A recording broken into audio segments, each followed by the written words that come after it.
بسم الله الرحمن الرحيم نحمده ونصلي ونسلم على رسوله الكريم اما بعد۔ سود کی بحث چل رہی تھی،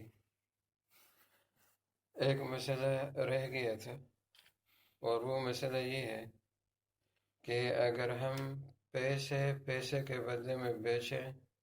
کرنسی کے بدلے میں بیچیں تو ان کا کیا حکم ہے۔ اس کا تھوڑا سا پس منظر اگر ہمیں معلوم ہو تو بہتر ہوگا، اور پس منظر یہ ہے کہ یہ جو ہماری موجودہ کرنسیاں ہیں، چاہے وہ ڈالر ہو، پاؤنڈز ہوں، ریال ہوں، روپیہ کی صورت میں ہو، یا کرونا وغیرہ یا کراؤن وغیرہ یا دوسرے وہ ملکوں کی کرنسیوں کی صورت میں ہو، تو یہ حقیقت میں حقیقی پیسے نہیں تھے۔ یہ جو پیسے تھے یہ ان کی دستاویز اور ان کی سند اور ان کی رسید ہوا کرتی تھی۔ ان کا مقصد شروع میں یہ تھا کہ بینک میں جو سونا پڑا ہوا ہے، اصل پیسہ اس زمانے میں کرنسی جو تھی وہ سونے کی، گولڈ کی ہوا کرتی تھی، تو یہ اس کی دستاویز ہے کہ اگر کوئی آدمی یہ بینک میں لے جائے تو وہ اس کے بدلے میں جو اصل سونے کی کرنسی ہے وہ اس کو دے دیں۔ یہی وجہ ہے کہ ہمارے روپوں پر لکھا ہوتا تھا کہ حامل لہٰذا کو 100 روپیہ عند طلب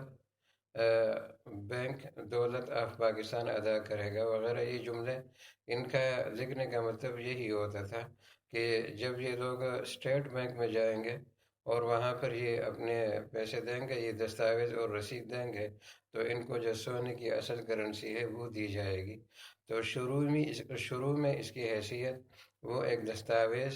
اور پروف، سند یا رسید کی ہوا کرتی تھی، اس سے زیادہ نہیں ہوا کرتی تھی۔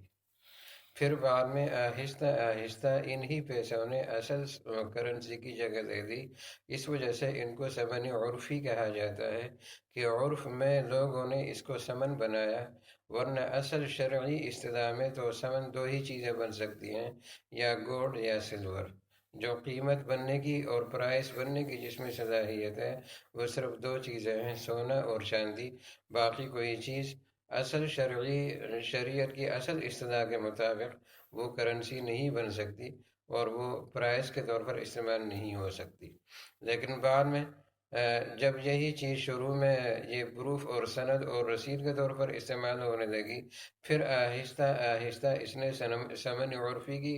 جگہ دے دی، تو اب اس کو بھی عرفی اعتبار سے، یعنی عرف عام میں اور لوگوں کی اصطلاح کے مطابق اور لوگوں کے استعمال کے مطابق اس کو قیمت بننے کی، پرائس بننے کی اور ثمن بننے کی جگہ مل گئی۔ تو اب سارا مدار انہی پیسوں پر ہوتا ہے۔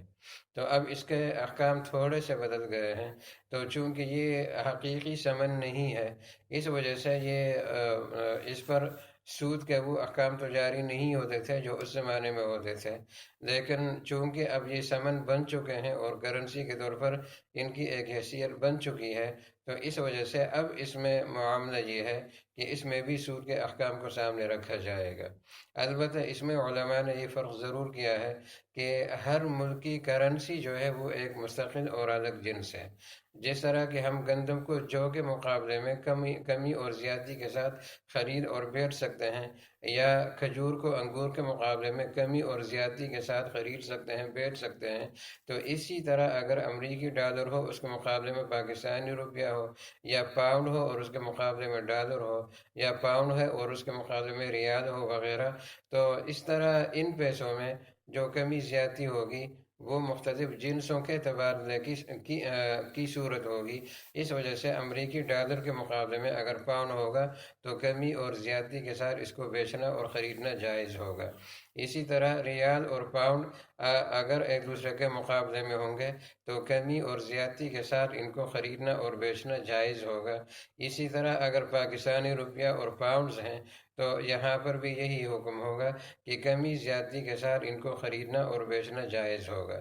لیکن پاؤنڈ کے مقابلے میں چونکہ یہ ایک ہی جنس ہے، اس میں کمی زیادتی جائز نہیں ہوگی، چاہے وہ انگلینڈ کا پاؤنڈ ہو یا وہ اسکاٹ لینڈ کا پاؤنڈ ہو، چونکہ دونوں پاؤنڈ ہیں اور دونوں کی ایک ہی حیثیت ہے اس ملک میں، تو اس میں اگر ایک طرف سے مثال کے طور پر انگلینڈ کے جو چھپے ہوئے نوٹ ہیں پاؤنڈز کے، وہ اگر 100 ہوں اور اس کے مقابلے میں اسکاٹش جو نوٹ ہیں وہ اگر 150 ہوں، تو یہ جائز نہیں ہوگا، بلکہ 100 کے مقابلے میں 100 ہی جائز ہوں گے۔ کمی زیادتی اگر ہوگی تو یہ سود ہوگا اور یہ جائز نہیں ہوگا۔ اسی طرح امریکی ڈالر ہے، تو اگر اس کے مقابلے میں امریکی ڈالر ہو تو اس میں کمی زیادتی جائز نہیں ہوگی، اس لیے کہ جنس اب ایک ہو گئی ہے، اور یہ بھی ربا اور سود کے زمرے میں یہ چیزیں شامل ہو چکی ہیں۔ اسی طرح اگر پاکستانی روپیہ ہے تو روپیہ کے مقابلے میں اگر روپیہ بیچیں، چاہے وہ 100 کے نوٹ ہوں، 1000 کے نوٹ ہوں، 5000 کے نوٹ ہوں، 50 کے نوٹ ہوں، 20 کے نوٹ ہوں، 10 کے نوٹ ہوں، 5 کے نوٹ ہوں، جتنے کے بھی نوٹ ہوں، اس سے کوئی فرق نہیں پڑتا، وہ برابر سرابر ہونے چاہیے۔ اگر ایک طرف سے چھوٹے نوٹ ہیں اور دوسری طرف سے بڑے نوٹ ہیں تو تب بھی اس میں کمی بیشی جائز نہیں ہوگی، بلکہ دونوں طرف سے برابر برابر ہونا چاہیے۔ اسی سے ہمیں یہ مسئلہ بھی معلوم ہو گیا، اب تو خدا جانے ہے یا نہیں، لیکن جس وقت میں کراچی میں تھا تو یہ منظر میں نے دیکھا ہے کہ مسجدوں اور کوچوں والے وہ چینج لینے کے لیے